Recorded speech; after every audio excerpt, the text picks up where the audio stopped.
Picture this.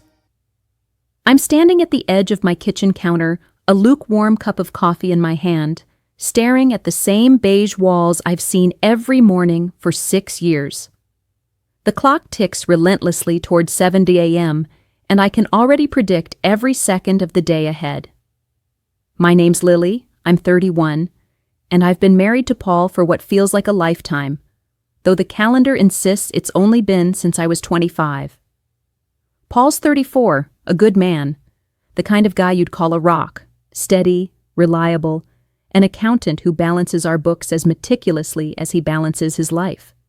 But that steadiness, that predictability, it's become a chain around my neck, dragging me deeper into a life I barely recognize as my own. Every day is a carbon copy of the last. Breakfast at exactly 7 treats, eggs and toast, the clink of his spoon against the cereal bowl as predictable as the sunrise. Then it's off to work, 9 to 5 on for him, while I juggle freelance graphic design from our home office. Dinners at 6:30, always something I've cooked, always on time, followed by the drone of whatever sitcom he's chosen on TV until we shuffle to bed. There's no deviation, no surprise, no spark. I feel like I'm trapped in a loop, a rerun of a show I didn't even like the first time. I'm drowning in the monotony, gasping for a breath of something, anything, that feels alive. I miss the rush of my early 20s, those reckless nights when I'd dance until dawn, when life felt like an adventure waiting to unfold. Now I'm just here, existing, watching the color drain from my world. Paul's not the only one in this picture, though. There's his crew, the guys he's known since college, who've become fixtures in our life. Mark, 32, is the charmer, a mechanic with grease-stained hands and a smile that could talk anyone into anything. He's got a way of looking at you that makes you feel seen, maybe too seen. Then there's Ethan, 30, the quiet one, a software developer who doesn't say much but watches everything with this intense, unreadable stare. And Ryan, 33, the loudmouth gym trainer who fills every room with his energy, always pushing Paul to live a little, though Paul never does. They're around often enough, dropping by for beers or game nights, and I've gotten used to their banter, their presence. But lately, I've started noticing things, little glances, unspoken words, that make me wonder what else is simmering beneath the surface. Then there's my side of the circle, the people who keep me tethered to something like normalcy. Sarah, my best friend since high school, is 29 and a whirlwind of energy, always poking her nose into my business with that bubbly laugh of hers. She's married to Tom. I wake up to the faint clatter of a spoon against a bowl, the familiar sound of Paul making his oatmeal in the kitchen. It's Saturday, the day of the party, and I'm still in bed, staring at the ceiling, the white paint chipped in the corner where I've been meaning to fix it for months. My chest feels tight, a weird cocktail of dread and anticipation swirling inside me. I should be excited. We've been planning this get-together for weeks. But there's something else gnawing at me, something I can't quite name yet. I roll over, pulling the blanket over my head for just a moment longer, trying to delay the inevitable march of the day. When I finally drag myself out of bed, Paul's already halfway through his breakfast, giving me that small, predictable smile as he asks if I slept okay. I nod, mumble something about coffee, and shuffle past him, my mind already spinning. There's so much to do before tonight, and I throw myself into it like it's a lifeline. I start with the living room, dragging the vacuum over the beige carpet, the hum of the machine drowning out my thoughts for a while. I wipe down the oak dining table, the wood cool under my cloth, making sure every smudge is gone. In the kitchen, I arrange bowls of chips and dip on the counter, the salty scent mixing with the faint lemon cleaner I used earlier. It's mundane, repetitive, but my hands keep moving while my brain races. I want to run, to bolt out the door and not look back, but I don't even know where I'd go. So I stay, pretending everything's fine, Paul heads out to grab beer and soda from the store, leaving me alone with the quiet of the house. He's chatting about some work drama as he grabs his keys, and I force a smile, nodding like I'm listening, though I couldn't tell you a word he said. The second the door closes, I let out a breath I didn't realize I was holding. I stand there in the middle of the kitchen, staring at the snacks I've laid out, feeling like I'm playing a role in someone else's life. This isn't me, or at least it's not who I want to be. But I shove that thought down, bury it deep, and keep moving. By afternoon, I'm in our bedroom, standing in front of the mirror, slipping into a tight red dress I haven't worn in years. It hugs my curves in a way that feels almost dangerous, the fabric cool against my skin. I turn side to side, catching my reflection. And for a moment, I don't recognize myself. My heart's pounding, a wild rhythm I can't control, fueled by a secret I'm not ready to voice, not even to myself. I smooth the dress down, take a deep breath, and paint on a smile. Whatever's coming, I'm ready for it. Or at least, I'm telling myself I am. By 7 p.m., it's around 10 p.m. now, and the party is in full swing. The kitchen is packed, a sea of familiar faces crowded around the island counter, their laughter bouncing off the walls as they play some drinking game I've seen 100 times before.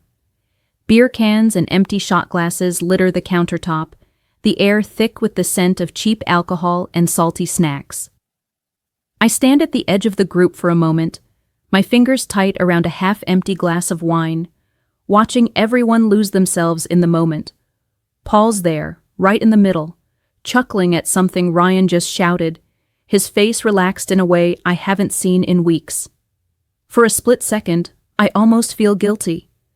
But then, that restless itch creeps back in, clawing at me, whispering that this is my chance. I glance around, making sure no one's paying attention. And then I slip away, my heels clicking softly against the hardwood floor as I move toward the living room. The lights are dim in here, just a faint glow from a single lamp casting long shadows across the beige carpet. My heart is hammering in my chest, a wild drumbeat I can't ignore as I approach the low, heavy wooden cabinet near the couch. It's an old piece, one Paul and I picked out together at a flea market years ago, back when every little decision felt like an adventure. Now, it's just another part of this suffocating life. Until tonight. Tonight, it's my stage. I lower myself to the floor, the cool wood pressing against my knees as I crawl under the cabinet. It's a tight fit, the edge of the furniture digging into my back as I wedge myself in, my red dress hitching up just enough to expose a sliver of thigh. I twist my body awkwardly, making sure it looks convincing, like I'm truly stuck, trapped in a way that begs for rescue. My breath catches in my throat as I adjust my position, the rough grain of the wood scraping against my skin. Then, I let out a shout, my voice trembling with a panic I don't really feel. "Help! I'm stuck! Someone, please!" The words echo in the quiet room, and I wait, my pulse racing so fast I can hear it in my ears. It doesn't take long. Within moments, I hear hurried footsteps, and then Mark and Ethan burst in, their faces a mix of concern and confusion as they spot me under the cabinet. Mark's brow furrows, his voice sharp with worry as he kneels down.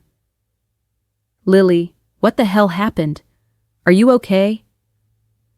Ethan doesn't say much, just crouches beside him, his intense gaze locking onto mine, searching for something I'm not sure I want him to find. I don't know," I stammer, playing the part, my hands gripping the edge of the cabinet as if I'm desperate to pull myself free. "I was looking for something and got stuck. I can't move." They exchange a quick look, then reach for me, their hands wrapping around my arms, warm and firm. The contact sends a jolt through me, a reckless spark that ignites something I've been suppressing for far too long. They tug gently at first, trying to ease me out, but I resist just enough, clinging to the wood, making it seem like I'm truly caught. Their efforts grow more urgent, and I can feel the heat of their touch, the tension building in the air between us. My voice drops, low and deliberate, as I look up at them through half-lidded eyes. You can do whatever you want to me. The words hang there, heavy and dangerous, and I see their eyes widen, shock mingling with something darker, something hungry. There's a beat of silence, a moment where I think they might pull back. But then Mark lets out a shaky breath and glances at Ethan, who gives a barely perceptible nod. Mark straightens up, his voice rough as he calls out toward the kitchen. "Ryan, Jake, Caleb, Derek, Sam, get in here now." My stomach twists as I hear more footsteps, the sound of Paul's friends piling into the room, their voices a jumble of curiosity and confusion as they crowd around the cabinet. My breath hitches, the weight of what I've set in motion pressing down on me like a physical force. I can feel their eyes on me, a mix of concern and something else. Something I invited with those reckless words. Ryan's loud voice cuts through the murmur, asking what's going on, while Jake mutters something about how I must have tripped. Their hands reach for me, tentative at first, then more insistent, pulling at my arms, my shoulders, their voices overlapping in a chaotic symphony of urgency. I let myself be tugged halfway out, my dress catching on the rough edge of the wood, my skin prickling with the friction, but I don't fully emerge. Not yet. I'm still playing the part, my voice trembling as I murmur thanks, my eyes darting between them, feeding off the tension I've created. But then, amidst the clamor, I hear it. A different set of footsteps, slower, heavier, stopping abruptly at the threshold of the living room. My heart freezes in my chest, a cold dread washing over me as I turn my head, just enough to catch a glimpse of the doorway. There he is. Paul, standing there like a statue, his face drained of color, his eyes wide with a kind of disbelief that cuts deeper than any words could. It's like the air has been sucked out of the room, the noise of the 7 men around me fading into a distant hum as I lock eyes with him for a split second. I see it all in that moment. The shock, the hurt, the betrayal, etching lines into his familiar features. My stomach churns, a wave of nausea rising as I realize he's seen everything, or at least enough to know something's terribly wrong. The men around me notice him too, and the atmosphere shifts in an instant. Hands pull away from me as if I've suddenly become radioactive. Some of them stammer out half-hearted apologies, their voices awkward and strained, while others don't even bother with words, slipping past Paul and back toward the kitchen in a hurried, guilty silence. One by one they disappear, leaving me there under the cabinet, my dress still bunched up, my breath coming in ragged gasps. I'm alone now, the weight of their absence as heavy as their presence had been just moments ago. The living room is suffocatingly quiet, the only sound the faint, oblivious laughter drifting in from the kitchen, a cruel reminder of a party that's still going on while my world crumbles right here. I don't move at first. I can't. My body feels leaden, pinned to the floor by the shame that's crashing over me in relentless waves. But I know I can't stay like this forever. Slowly, painfully, I start to crawl out from under the cabinet, my knees trembling beneath me, the wood scraping against my skin one last time as I pull myself free. I stand, unsteady, smoothing down my dress with shaking hands, feeling the fabric cling to my damp skin. My eyes lift, searching for Paul, and I find him still there in the doorway, just watching me. His gaze is a knife, sharp and unyielding, slicing through every defense I've ever built. I see the hurt in his eyes, raw and unguarded, and it's almost too much to bear. My chest tightens, a lump forming in my throat as I open my mouth to speak, to explain, to say anything that might bridge the chasm between us. But the words don't come. They catch somewhere deep inside me, tangled up in guilt and regret, leaving me standing there, mute and helpless. Paul doesn't say anything either. He just stares, his hands clenched into tight fists at his sides, his jaw so tense I can see the muscle twitching. For a moment, I think he might step forward, might unleash the storm I know is brewing inside him. But he doesn't. Instead, he turns away, his movements stiff and deliberate, and walks back toward the kitchen without a single word. I watch him go, my heart pounding so hard it feels like it might burst out of my chest. I'm torn, caught between the urge to run after him, to grab his arm and beg for forgiveness. It's past midnight now, and the house has fallen into an eerie stillness, the kind that presses against your ears like a heavy fog.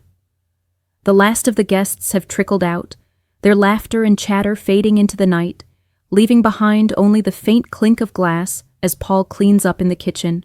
I can hear it from where I stand in the hallway, each sound a tiny jab at the raw, exposed nerves I'm carrying around inside me. My heels click against the tile floor as I force myself to move forward, each step heavier than the last, like I'm wading through quicksand. The air feels thick with everything unsaid. A storm of emotion brewing so fiercely I can almost taste it. Bitter, sharp, and suffocating. I step into the kitchen, and there he is, standing at the sink with his back to me, shoulders slumped like the weight of the world has finally crushed him. Beer bottles and empty cans are scattered across the counter, remnants of a night that started with forced smiles and ended in devastation. I stop a few feet away, my breath catching as I whisper his name. Paul. It's soft, almost fragile, like I'm afraid it'll shatter the silence completely. He freezes for a moment, his hand stilling on a bottle mid-wipe, and then he turns. The sight of him hits me like a punch. Tears streaming down his face, his eyes red and swollen, his voice breaking as he chokes out, "Why, Lily? Why would you do this to us?" I open my mouth, but nothing comes at first. My throat feels like it's closing up, strangled by the guilt that's clawing its way to the surface.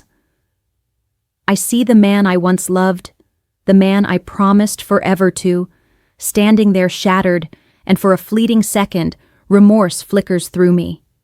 I remember the early days, the way he'd hold my hand during quiet walks, the way his laugh could fill a room with warmth. But that flicker is snuffed out almost as quickly as it came, replaced by a cold, hard resolve that I didn't even know I had until this moment. I can't keep lying, not to him, not to myself. I take a shaky breath, steadying myself against the counter, and let the truth spill out, raw and unfiltered. I've felt trapped, Paul, for years. Your stability, your routines, they felt like a cage to me. I couldn't breathe in this life we built. I needed to feel alive again, even if it meant hurting you. I needed something more than this endless loop of nothing. My voice is steady now, each word cutting deeper, not just into him, but into the fragile shell of who we used to be. I watch as his face contorts, the tears giving way to something hotter, angrier. His hands ball into fists, and his voice rises, sharp and jagged, slicing through the quiet kitchen. Selfish, heartless. That's what you are, Lily. Did you even think about me? About what this would do to us? You threw everything away for what? A cheap thrill? His words sting, each one a dart aimed straight at my core, but I don't flinch. I stand my ground, feeling a strange, almost terrifying liberation in finally speaking my truth after so long. I've been drowning in silence, suffocating under the weight of pretending, and now, even as his anger washes over me, I feel lighter. I don't back down, I can't, not anymore. Not? I look into his eyes, those familiar hazel eyes that used to be my safe place, and I realize something with a clarity that almost knocks the wind out of me. I don't care about salvaging this marriage. I don't want to. The thought should scare me, should send me spiraling into panic. But instead, it feels like a key turning in a lock I didn't even know was there. It's over, Paul, I say, my voice firm, final. I don't wait for his response. Don't give him the chance to pull me back into the cycle of apologies and promises I know I won't keep. I turn on my heel, the click of my heels echoing in the hollow silence of the kitchen as I walk away. I don't look back. I can't. My heart is a tangled mess of guilt and determination, but I've made my choice, and there's no undoing it now. I move through the hallway, the dim light casting my shadow on the wall, a distorted version of myself that feels more real than the woman I've been pretending to be. I head upstairs, each step a quiet declaration of the end, my mind already racing ahead to what comes next. In our bedroom, the air feels stale, heavy with memories I'm ready to leave behind. I pull an old suitcase from the closet, the leather worn and scuffed from trips we took in happier times. I don't linger on the nostalgia. Instead, I start packing with a kind of mechanical urgency, grabbing clothes, a few personal items, anything I'll need for the days ahead. My hands tremble slightly as I fold a sweater, the soft fabric a reminder of winters spent curled up with Paul on the couch. I push the thought away, zipping the suitcase shut with a finality that reverberates through me. This is it. I'm really doing this. I drag the suitcase behind me as I head downstairs, the wheels thumping against each step, a steady rhythm that matches the pounding in my chest. When I reach the bottom, I see him, Paul, sitting on the couch in the living room, his head buried in his hands. He doesn't look up as I pass by, doesn't acknowledge me at all. The silence between us is deafening, thicker than any words could ever be.